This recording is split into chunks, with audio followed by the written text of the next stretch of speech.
ایسے کھڑے کھڑے اسے 15 منٹ ہونے والے تھے، تبھی وہ ایک چکر کینٹین کا لگائی کہ کچھ کھا لے، وہاں سے چپس وغیرہ لاتے گیٹ کے پاس موجود بینچ پہ بیٹھ گئی۔ مزید 10 منٹ گزرے تو موبائل بلنک ہوا۔ باہر آ جاؤ، ارتسام کا میسج تھا، جس پہ وہ لبوں کے گوشوں پہ مسکراہٹ آئی۔ مطلب وہ اسے لینے آیا تھا۔ سر پہ دوپٹہ ٹھیک کرتے وہ اٹھی اور گیٹ سے باہر نکلتے اس کی گاڑی کو دیکھنے کے لیے نظریں گھمانے لگی، جب دائیں طرف وہ نظر آیا۔ گاڑی کے باہر کھڑا، آنکھوں پہ گلاسز لگائے، white T shirt black pant میں ہینڈسم اور وجیحا لگ رہا تھا۔ صنم کو آتے ہوئے دیکھ وہ ٹیک چھوڑ کے کھڑا ہوا۔ السلام علیکم۔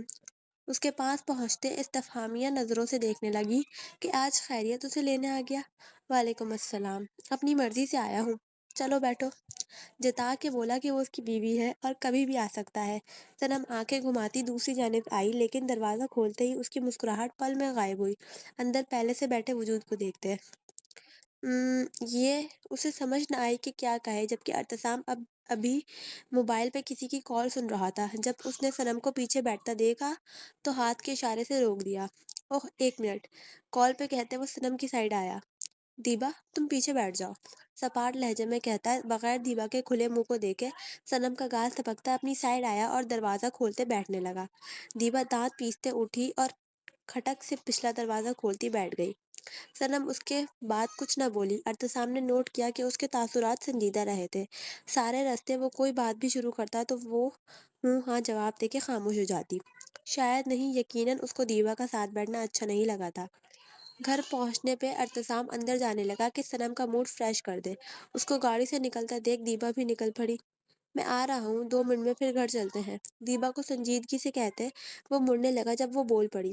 مجھے پیاس لگی ہے، تم صنم سے بات کر لینا، میں پانی پی لوں گی اور آنٹی سے بھی مل لوں گی، وہ سرت سے کہتی اندر بڑھ گئی، جبکہ ارتسام مامی جان کو سلام کرتا ان کو بتا کے صنم کے روم میں جانے لگا۔ دیبا وہیں صنم کی امی کے پاس بیٹھ گئی۔ پانی تو پینا نہیں تھا، بس اندر آنا تھا۔ ارتسام کی بے چینی اچھے سے نوٹ کی تھی اس نے، جس طرح وہ اندر گیا تھا کمرے میں اور جاتے دروازہ بھی بند کر گیا کہ دیبا کو جیسے مرچیاں لگ گئی۔ مجھے رخصت کرنے سے پہلے ہی آ گئی تم، اندر جاتے اس نے دروازہ بند کرتے شکوہ کیا۔ صنم اس کی آواز پہ مڑی تو سنجیدہ سا اس کو دیکھ رہا تھا۔ کیا کر رہے ہیں آپ، امی کیا سوچیں گی؟ وہ بند دروازے کو دیکھتی سٹپٹا کے گویا ہوئی۔ ان کو بتا کے آیا ہوں، لاپرواہی سے کہتا اس کا ہاتھ پکڑ کے ذرا قریب ہوا۔ ایسے کیوں آ گئی، جانتی تھی نا کہ میں پھر پریشان ہوتا ہوں، ناراضگی کا اظہار کرتا اس کی ہاتھ کی پشت کو سہلانے لگا، جبکہ صنم کا دھیان دروازے پہ تھا۔ بس جلدی میں آ گئی، کچھ نہ سوچتے وہ بس یہی کہہ پائی، یہ نہ کہا کہ دیبا کا اس کے ساتھ ہونا چبھا تھا اسے۔ تایا جان نے کہا تھا کہ اسے اس کی دوست کے گھر سے لے آؤں، انکار کیا بھی، پھر بھی انہوں نے بھیج دیا۔ تمہاری یونی کے پاس ہی گھر تھا، تبھی تمہیں لینے آ گیا۔ اس کی ناراضگی کو سمجھتے وہ بیڈ پر بٹھاتے آہستہ سے کہنے لگا، اگر آپ اس سائڈ نہ جاتے تو مجھے نہیں لاتے۔ ساری بات سے وہ ایک اور شکوہ نکال لائی، تمہارے پاس ہی آنا تھا، تبھی انکار کر رہا تھا تایا جان کو۔ وہ ہلکا سا ہنس کے بولا، اچھا ٹھیک۔ اتنی سی بات پہ اپنا موڈ ٹھیک کر لیا اس نے، خواہ موڈ خراب کرنے سے بھی کچھ نہیں ملنا تھا۔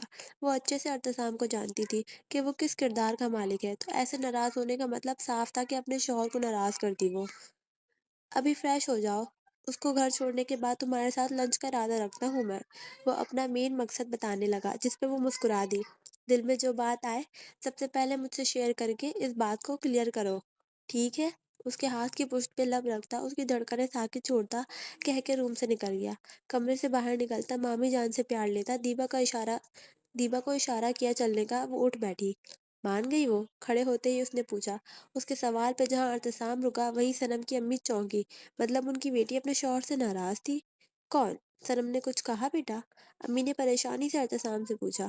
ارے نہیں، ایسا نہیں، ناراض تو نہیں ہے وہ، میں تو اسے یہ کہنے گیا تھا کہ تیار رہے، لنچ کرنے جانا ہے۔ مسکرا کے ان کے پاس آتا دیبا پہ سنجیدہ سی نظر ڈال کے بتانے لگا، لیکن وہ تو ناراض ہو کے آئی تھی، دیبا نے پریشان ہوتے پھر کہا۔ غلط فہمی ہوئی ہے تمہیں، دانت پیستا بولا جب صنم اپنے روم سے باہر آئی۔ ارے آپ گئے نہیں، اس کو ابھی وہیں ٹھہرے دیکھ، صنم حیرت سے بولی۔ جا رہے تھے، بس اپنی ساسو ماں کو یہ بتا رہا تھا کہ ان کی بیٹی کو لینے آؤں گا آج، وہ شرارت سے کہتا صنم کی امی کے پاس سے اٹھتا، جبکہ صنم اس کی بات پہ سٹپٹا گئی۔ تیار رہنا، آنے لگا ہوں میں۔ اس کے پاس آتے پھر بولا۔ اصل میں وہ جتا رہا تھا، جبکہ صنم کے چہرے پہ مسکراہٹ دیکھتے امی کچھ پرسکون ہوئی، ورنہ وہ دیبا کی بات کا اثر کرتی صنم کو ڈانٹ پلانے والی تھی۔ جی۔ ارتسام دیبا کو چلنے کا کہتے وہاں سے روانہ ہوا۔ رستے میں ایک بار بھی اسے مخاطب نہ کیا، نہ اس کے کسی سوال کا جواب دیا۔ دیبا اپنی انسلٹ محسوس کرتے جرے دل سے خاموش ہو گئی۔ گھر کے پہنچتے ہی دروازے کو زور سے پٹخنا نہ بھولی، جس پہ ارتسام کو غصہ بہت آیا لیکن ضبط کر گیا۔ اس کو چھوڑنے کے بعد وہ صنم کو لینے پہنچا اور اسے لنچ کروانے لے گیا۔ ارادہ اس کا یہی تھا، بس اپنے تایا جان کی مداخلت پہ وہ صبر کر گیا۔ وہ اچھے سے جانتا تھا کہ دیبا کے دماغ میں فطور ان کا اپنا بھرا ہے، جس پہ وہ وقتاً فوقتاً عمل کرے گی، لیکن وہ بھی اپنے نام کا ایک تھا۔ ان کے مقصد تو وہ بھی اچھے سے جانتا تھا۔ ایسا تو وہ بالکل بھی نہیں چاہے گا کہ کسی تیسرے کی وجہ سے وہ اپنا رشتہ خراب کرے، تبھی صنم سے زیادہ اس کو ضرورت تھی اپنے رشتے کو مضبوط کرنے کی۔ دوپہر کے اس حصے میں جہاں سورج اپنی جوگن پہ تھا، وہیں سردی آنے کا کوئی خاص امکان نظر نہیں آ رہا تھا۔ شاید سردیاں بھول گئی تھی کہ یہ ان کے مہینے چل رہے ہیں۔ اپنے ایک دو کھلونوں کے ساتھ وہ چارپائی پہ بیٹھی مگن سی کھیل رہی تھی، جبکہ کچھ فاصلے پہ بیٹھا وہ اپنے ملازموں سے کام کی بات ڈسکس کر رہا تھا۔ ڈیرے پہ بنے کمروں کے پیچھے ٹیوب ویل کی موٹر لگی تھی، اس کا سارا نظام وہیں پہ تھا، پاس درخت اور خوب سی جھاڑیاں۔ گرمی اتنی زیادہ تو نہ تھی، لیکن ابھی گرمی کی دوپہر ہی لگ رہی تھی۔ چھوٹے سے گلابی لان کے فراک میں وہ چارپائی پہ بیٹھی مگن تھی جب اسے آہٹ سنائی دی۔ ایک بار ادھر دیکھا، دوسری بار پہ پھر دیکھا، ایسے ہی مگن وہ اگنور کر رہی تھی، جب اب کی بار اسے اپنے نام کی پکار سنائی دی۔ گردن گھما کے دیکھا، کوئی نہ تھا۔ سامنے کچھ فاصلے پہ بیٹھے وہ اپنے بابا کو دیکھنے لگی، جس کی نظر بھی ابھی اسی کی طرف اٹھی تھی۔ عماد کو دیکھتے وہ مسکرا کے پھر کھلونوں میں مگن ہو گئی۔ مزید پل گزرے، دعا کو پھر آہٹ کے ساتھ اپنے نام کی ہلکی سی پکار محسوس ہوئی۔ بچے تو ہوتے ہی تجسس کے مارے وہ بھی آہستہ سے چارپائی سے اٹھی اور ڈیرے پہ موجود کمروں کی جانب جانے لگی۔ ارد گرد دیکھتے تو کوئی نہ ملا، تو کمروں کی سائڈ پہ بنی جھاڑیوں اور درختوں کو دیکھنے لگی کہ شاید یہاں ہو کچھ۔ وہ آہستہ سے اپنے چھوٹے قدم اٹھاتی جھاڑیوں کے پاس جانے لگی، جب کسی نے اس کو اپنے پاس آنے کا اشارہ دیا۔ دعا نے الجھ کے سامنے موجود نفس کو دیکھا اور پھر گردن گھما کے مصروف بیٹھے عماد کو۔ دعا کہاں ہے؟ دعا کو چارپائی پہ نہ پاتے عماد نے خدا بخش سے پوچھا۔ سائیں ابھی تو یہی تھی گڑیا، کھیل رہی تھی۔ وہ بھی اسے نہ پاتے ہڑبڑا گیا۔ کیا مطلب ابھی یہاں تھی؟ وہ پل میں متفکر ہوا کہ کہاں گئی، ابھی تو اس نے بھی دیکھا تھا وہ کھیل رہی تھی، پھر اچانک دیکھو اسے، کہاں گئی ہے وہ؟ عماد غصے سے دھاڑا تو سب اسے کھیتوں کی طرف دیکھنے لگے۔ عماد کو ایسا لگ رہا تھا جیسے ابھی جسم سے جان نکل جانی ہے۔ کیا ہوا ہے؟ کیف وہاں پہنچتے ہڑبڑی دیکھتا عماد کے پاس آیا، جو خود ڈیرے کے کمروں کے اندر دعا کو پکار رہا تھا۔ یار دعا بھی یہی کھیل رہی تھی، پتہ نہیں اچانک کہاں گئی، آواز بھی نہیں دے رہی ہے وہ۔ عماد نے پریشانی سے کہا تو کیف ریلیکس ہونے کا اشارہ کر کے خود بھی دیکھنے لگا۔ پریشان نہ ہو، ادھر ہی تمہیں تنگ کرنے کے لیے چھپی ہوگی، اس کو کہتا وہ کمروں سے باہر آیا۔ حقیقت میں اس کا بھی دل ڈوب رہا تھا، سوچتے کہ اگر اسے کچھ ہو گیا تو اللہ نہ کرے۔ وہ آیت الکرسی پڑھتے ڈیرے کے سائڈ پہ دیکھنے لگا۔ دعا اچانک دماغ میں جانے کیا آیا اور ڈیرے کے پچھلے حصے کی جانب جانے لگا، جہاں موٹر وغیرہ تھی۔ جھاڑیوں کو سائڈ پہ کرتا دعا کو آواز دیتا پچھلے حصے پہنچا تو ایک سکون کی لہر جسم میں سرایت کر گئی۔ گہرا لمبا سانس لیتے، اعصاب کو نارمل کرتے احتیاط سے آگے بڑھا۔ یہاں کیا کر رہی ہیں آپ؟ موٹرز کی دوسری سائڈ پہ وہ اپنی فراک گندی کیے وہاں سکون سے بیٹھی چاکلیٹ کا ریپر کھولنے میں مصروف تھی۔ یہ کس نے دیا ہے؟ اس کے پاس پہنچتے گود میں اٹھاتے حیرت سے پوچھنے لگا، کیونکہ یہ سب جانتے تھے کہ گل دعا کو چاکلیٹ نہیں کھانے دیتی تھی، لیکن کیا پتہ عماد نے دے دی ہو۔ عماد کو موبائل پہ میسج کیا کہ دعا کمروں کے پچھلی سائڈ تھی تو پریشان نہ ہو۔ یہاں کیسے آئی ہیں آپ؟ اس سے پوچھتا وہ احتیاط سے جھاڑیوں سے گزرتا نکلنے والا تھا کہ اچانک ہونے والی افتاد پہ وہ خود سائڈ پہ گرا، جب دعا چیخ پڑی، میری بچی کہاں چلی گئی تھی آپ؟ شدت سے سینے میں بھیجتے اس کے نگوش کو چومتا وہ نم لہجے میں بولا، جبکہ کیف کا دل کیا یہیں سے کوئی پتھر اٹھا کے مار دے، کم سے کم چھیننا تو نہ اس سے چھینتا تو نہ اس سے۔ یار مانا کہ تیری بیٹی ہے، لیکن میں بھی اس کا کچھ لگتا ہوں، مجھ سے چھینتا تو نہ، میں تیرے پاس ہی لا رہا تھا اسے۔ وہ سنبھل کے کھڑا ہوتا بولا کہ عماد نے کیف کو بھی سینے میں بھیجا، جس میں دعا سینڈوچ بنا گئی۔